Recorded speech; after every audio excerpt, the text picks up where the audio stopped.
할렐루야. 하나님 살아계십니다. 살아계신 그 하나님의 은혜와 평강과 축복이 저와 여러분들 그리고 영상으로 예배하는 모든 분들에게 함께하게 되기를 주의 이름으로 축복합니다. 4차 산업시대의 주기도문을 우리 사실은 사순절에 끝내려고 했던 건데 제가 코로나에 감염이 되는 한 주를 건너뛰는 바람에 부활주일에 시험에 들게 마옵시고를 할 수도 없어서 한 주를 연기했더니 부활 후 첫 주일에 시험에 들게 하지 마옵시고가 걸렸어요. 고민이 많이 되더라고요. 아니 부활했는데 뭔 시험에 들지 말어. 이제 이런 고민이 제가 특별히 이 주간에 이것 때문에 고민을 많이 하고 기도하게 되어졌던 것 같습니다. 그럼에도 불구하고 하나님이 이 부족하고 어리석은 자를 지혜로 열어주셔서 말씀을 전하게 하심에 대해 감사하게 생각합니다. 시험에 든다는 말이 뭘까 하는 것, 우리가 그 시험을 통해서 오히려 한 단계 한 단계를 올라가는 그런 하나님의 계획하심이 있는 것인데, 어떤 이들은 그 시험 때문에 악에 빠지게 되어진다는 거죠. 그래서 시험에 들게 하지 마옵시고 다만 악에서 구하옵소서, 이렇게 기도하라고 말씀해 주신 것 같이 생각이 되어집니다. 리차드 오스마라고 하는 기독교 교육학을 가리키는 교수님이 계신데요, 이분은 신앙의 단계를 크게 4가지 단계로 이야기합니다. 첫 번째 단계가 뭐냐 하면 말씀 그대로, 또 사건 그대로, 그리고 조금 더 구체적으로 이야기하면 율법주의적인 그런 신앙생활이 첫 번째 신앙의 단계다라고 그렇게 이야기합니다. 그들은 말씀을 들은 대로, 그리고 사건을 본 대로, 내가 경험한 대로, 그러면서 말씀을 잘 지키는 것을 통해서 내가 신앙생활을 잘한다, 이렇게 생각하고 그 신앙생활을 해가는 거죠.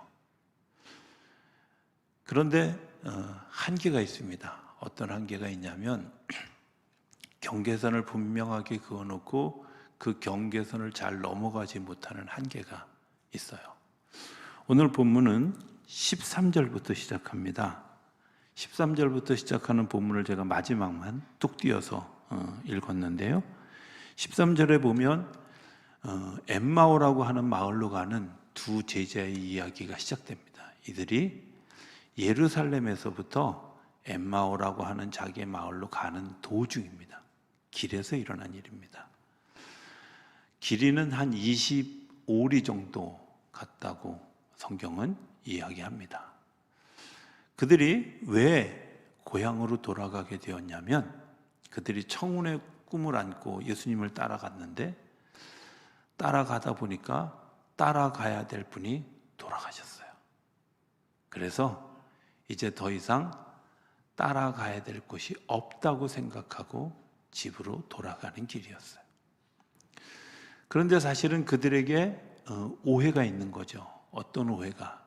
예수님은 당신이 돌아가시기 전에 이미 제자들에게 내가 3일이 지나면 부활할 것이다, 내가 죽은 후 다시 하나님의 나라로 내가 돌아가고 나면 보혜사 성령님이 오셔서 너희를 이끌어 주실 것이다, 이렇게 다 이야기를 해 주었는데, 그들이 예수님이라는 그분, 때로는 예수님과 더불어 경험했던 사건이라는 이런 명확한 경계선을 긋고 그것이 전부다라고 생각하다 보니까 예수님이 없는 세상은 안고 없는 찐빵이야, 그리고 다시 집으로 돌아가는 길이었어요.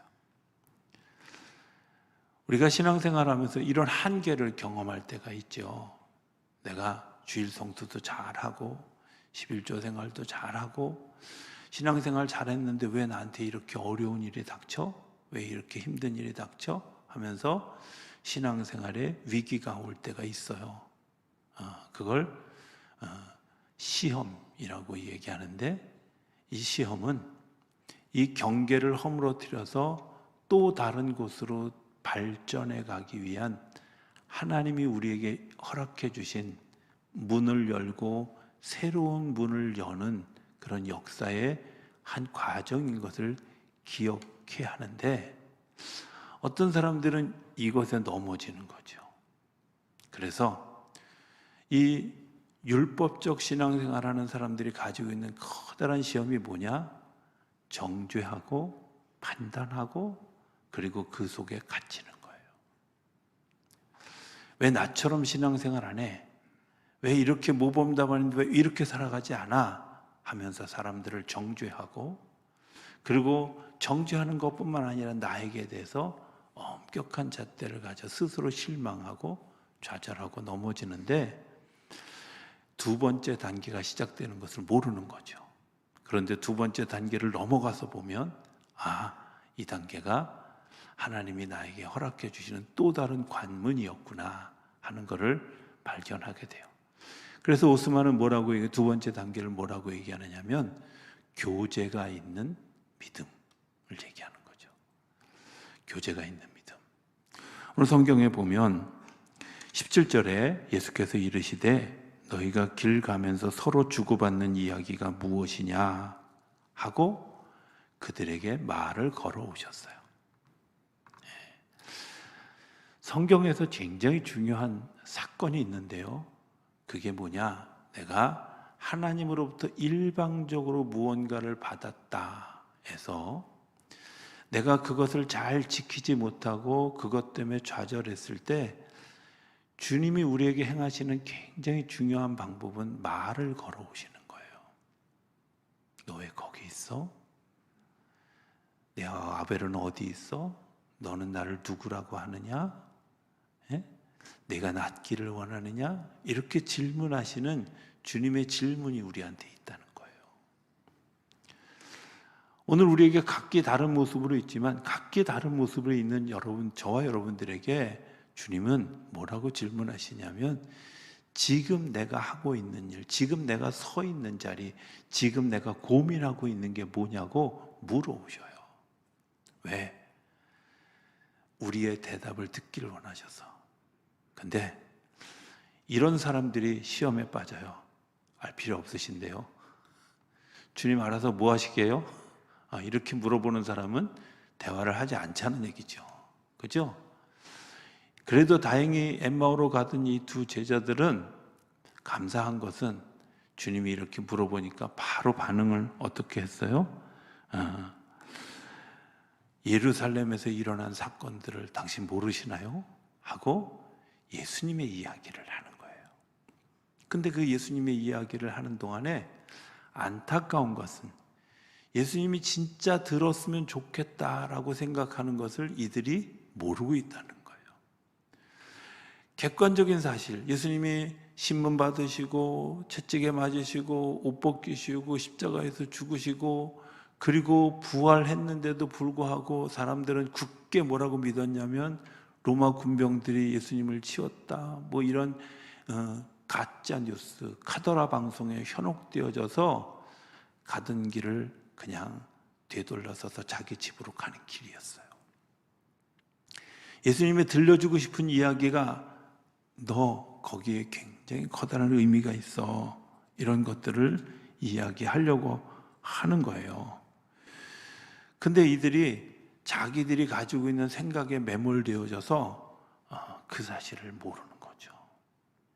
근데 성도의 교제, 하나님과의 교제는 이것들을 깨달아 알게 해요. 기도할 때 하나님이 우리에게 말씀해 주신 것들을 우리 안에서 활성화되어 줄 수 있도록 바꿔주시고, 예배할 때 그것들이 시험이 돼서 넘어지지 않도록 우리를 가르쳐 주시고, 심지어 예수 믿는 사람들, 특별히 영적 경험을 한 사람들의 서로에 나누는 간증과 대화 가운데 맞아, 하나님이 살아계셔, 맞아, 하나님이 역사하고 계셔, 이런 이야기들을 할 수 있는 게 뭐예요? 교제하는 거예요.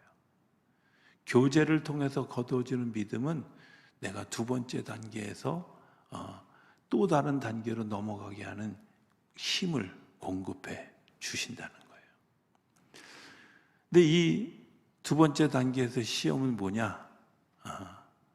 갑자기 생기는 미움, 저분과 관계를 끊고 싶어하는 그런 유혹, 이런 것들이 시험에 들게 하지요. 그렇죠? 괜히 어제까지는 친하게 지냈던 저 믿음의 사람이 왠지 허무맹랑한 소리를 하는 것 같고, 저 사람의 행동 중에 이전에는 보이지 않던 아주 못된 습성들이 막 보이고 막 이러면 난 너하고 안 놀아, 뭐 이렇게 어린아이처럼 하나님이 내 마음속에 주는 여러 가지 일들이 불편하게 느껴지는 그런 일들 때문에 시험에 드는데, 사실은 그것이 또 다른 단계로 가는 하나님의 은혜의 문이 열려지는 시간이라는 것을 우리가 기억해야 된다는 거예요. 그래서 세 번째 단계의 신앙은 뭐냐면 언약하시는 하나님을 믿는 거예요. 언약하시는 하나님. 처음에는 그냥 사람들에게 보편적으로 주어진 율법이지만 이 세 번째 단계에는 어떤 거냐? 하나님이 나에게 약속해 주신 거예요. 예수님이 세례를 받을 때 하늘의 문이 열리고 성령께서 그에게 이는 내 사랑하는 아들이다, 내가 정말 이를 축복한다, 그렇게 말씀하셨던 것처럼 우리 각 사람들에게 하나님께서 말씀해 주신 것이 있어요. 언약이 있어요. 가던 길을 멈추고 하나님께서 새로운 길을 걷게 하셨고, 때로는 그 길을 걸어갔던 그 일들 가운데 하나님이 관여하셔서 반드시 그 일을 이루어 가실 하나님의 계획이 우리 가운데 있는 거죠. 내가 너를 복되게 하리라, 내가 너를 영화롭게 하리라, 뭐 여러 가지 각양의 사람들에게 하나님이 들려주시는 이야기가 있는 거죠. 우리 둘째 딸이 음악을 했어요. 피아노를 했는데 저는 그 친구가 그렇게 정말 피아노를 잘 친다고 생각을 해본 적이 없어요. 왜냐하면 치기는 잘 치는데 어지간히 나를 괴롭혀. 음이 떨어지면 떨어졌다, 박자가 틀리면 틀렸다, 얼마나 괴롭히는지. 그래서 별로 그렇게 걔가 음악하는 걸 별로 좋아하지 않았어요. 근데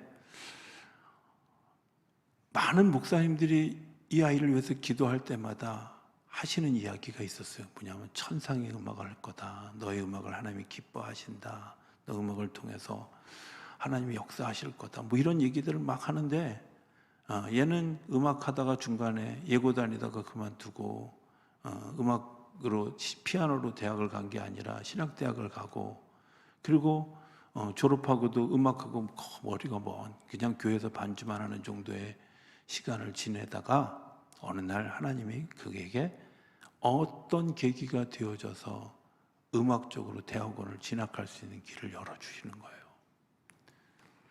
근데 요즘 와서 그런 생각이 드는 거야. 그 많은 목사님들의 기도가 현실화되어져가 어떻게 흘러왔는지 제가 우리 딸의 10년 시간을 다 보았는데, 하나님이 자기가 도망가도, 그리고 내가 잊어버리고 있어도 그 꿈을 깨우시고, 그리고 마침내 이끌고 가신다는 거예요. 이게 언약이잖아요.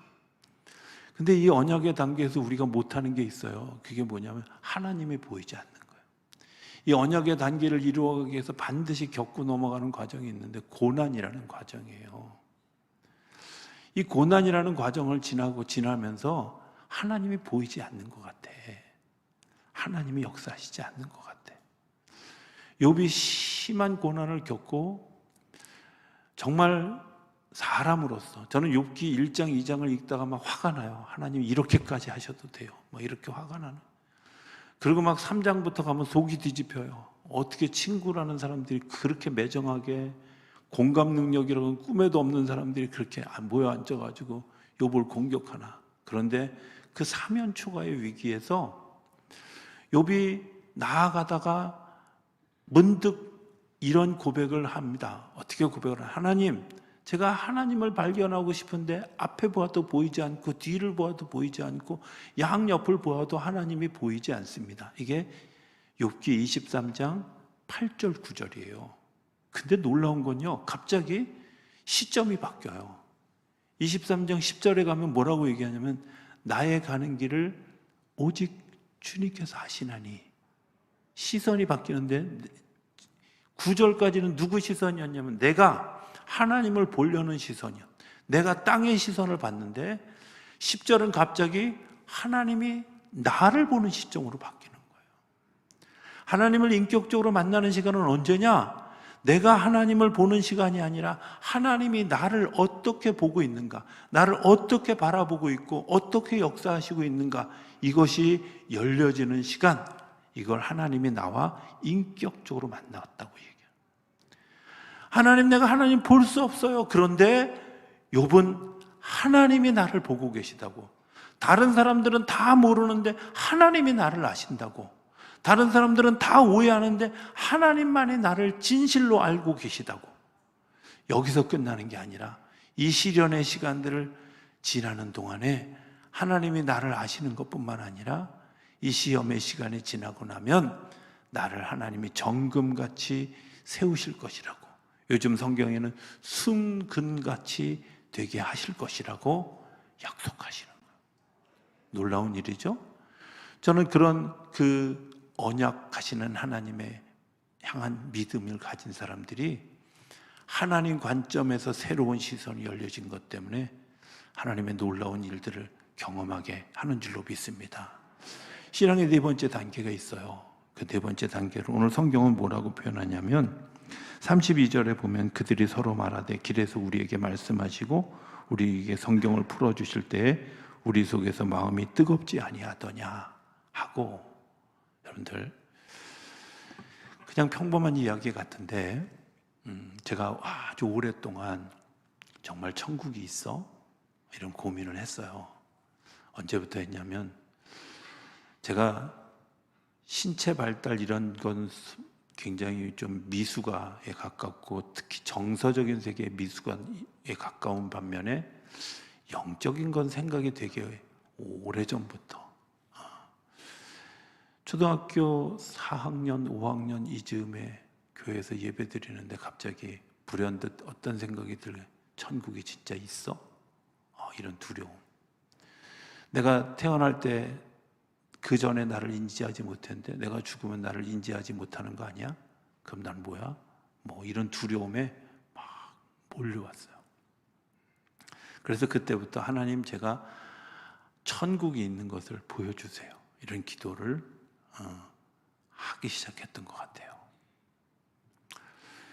그 중에 하나, 이제 저에게 확신을 주었던 한 가지 사건이 있어요. 그게 뭐냐면 이런 겁니다. 어머니 뱃속에서 아이들이 10달을 자랍니다. 좋은 엄마 아빠들은요, 어떻게 하냐면 그 아이의 배를 쓰다듬으면서 이름을 불러요. 예? 태명을 부르잖아. 그죠? 태명을 부르는데 그 불렀던 기도 또 찬송, 그 아이의 이름을 불렀던 일들을 놀라운 건 태어나서 엄마 아빠를 아이들이 인지한다는 거예요. 뱃속에 있을 때는 그게 얼굴도 보이지 않고 있는지 없는지 꿈에서 되어진 건지 그랬는데 자기의 태명을 기억하고 엄마 아빠의 목소리를 기억하고 부드러운 손길에 따뜻했던 일들을 기억한다는 거예요. 그래서 그렇게 자라났던 아이들은 자라면서도 믿음도 대인관계도 굉장히 좋은 것. 반면에 엄마가 아이를 임신했는데 정말 내가 가지지 않아야 될 아이를 가졌어. 이런 마음을 가지고 그냥 자연스럽게 유산됐으면 좋겠어. 혹은 나 이 아이가 가진 게 너무 부끄러워. 이런 마음을 가졌던 자녀들은 자라면서 굉장히 저항적이고 결정 잘 못하고 그리고 소심하고 두려움 많고 이런 존재가 되어지더라고요. 10달 동안 뱃속에서 자랐던 아이가 자궁을 통해서 새로운 세상을 보았는데 오늘 우리가 또 다른 자궁 안에서 살아가는데 하나님이 이 자궁 밖에서 우리의 이름을 부르시고 때로는 만져주시고 때로는 우리에게 보호해 주시고 인도해 주시는 일들, 우리가 눈으로 보지 못하지만 그 일들을 기억하고 그것 때문에 내가 힘을 얻고 용기를 얻었던 그런 내 삶을 살았던 사람은 죽음이라는 또 다른 자궁을 넘어갔을 때 그곳에서 어떻게 살아갈지,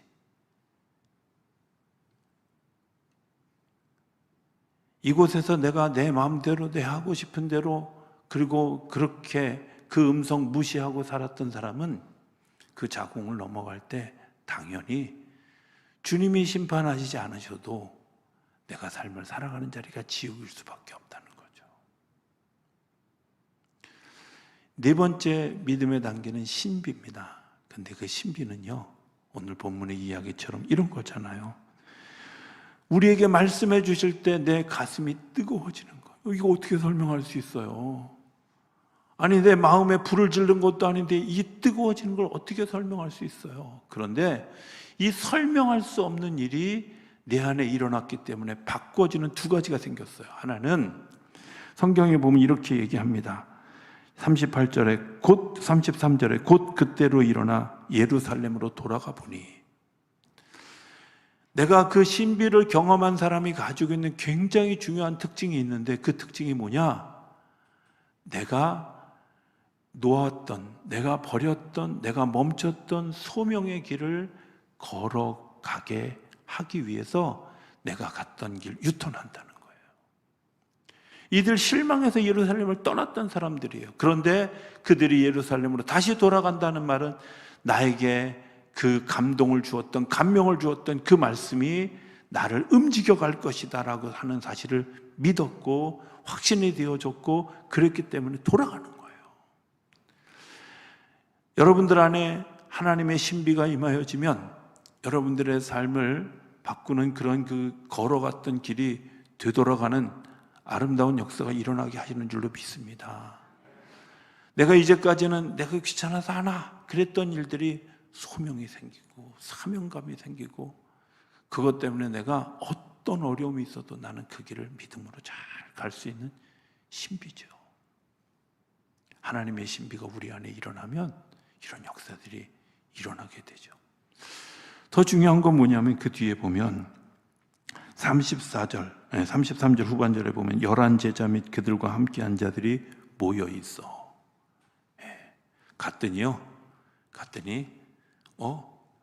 이 사람도 성령님에 붙들리고 저 사람도 예수님께 붙들리고 이 사람도 걸려서 다 돌아왔는데 보니까 꼭 그런 사람들이 다 모여 있는 거예요. 어떤 사람들? 내가 실패라고 생각하고 걸어갔던 사람들, 유턴한 사람들, 이제 사명으로 살아가겠다는 사람들, 내가 예수의 그분만 바라보고 살아가겠다는 사람들이 모여 있어요. 모여 있는 거예요. 내가 의도하지 않았는데 각기 각자의 삶의 자리에서 하나님을 만났고 예수님을 만났고 그 예수님을 만난 것 때문에 돌아와서 모여 있는 사람들이, 함께 할 사람들이 있게 되어졌다는 거예요. 나 혼자 경험한 것 같지만 나 혼자의 경험으로 끝나는 것이 아니라 모두의 경험이 각자 자리에서 일어나서 모여지게 되어져 함께 할 사람들이 일어났다는 거예요. 세 번째 더 중요한 일들이 있어요. 그게 뭐냐면 34절에 보면 만하기를 주께서 과연 살아나시고 시몬에게 보이셨다 하는지라. 그러니까 그 사람들도 뭐라 그래요? 두 사람도 길에서 된 일과 예수께서 떡을 떼심으로 자기들에게 알려주신 것을 말하더라. 여러분들 이야기할 때 행복하시죠? 더 행복한 건요, 하늘나라의 비밀을 이야기할 때 더 행복해져요. 묘한 역학관계가 있다고 생각해요. 여자들은 잘 모르겠어요. 그런데 남자들은, 보통의 남자들은 술 마시면서 밤새우는 거 된다 그래. 그러면서 주님 모신다고 얘기하잖아. 그죠? 술 주자. 근데요, 주인 주자 주님 모시면 3일 밤도 셀 수 있어. 왜? 내가 그 주님 만난 경험이 너무 크고 놀라워서 말하지 않고는 심장이 터질 것 같아. 나눌 때 너무 행복해. 너도 그런 일이 있었어? 너도 그런 일이 있었어? 나에게서 일어나는 놀라운 변화들을 간증하고 이야기할 때 놀라운 역사들이 일어나는 줄로 믿습니다.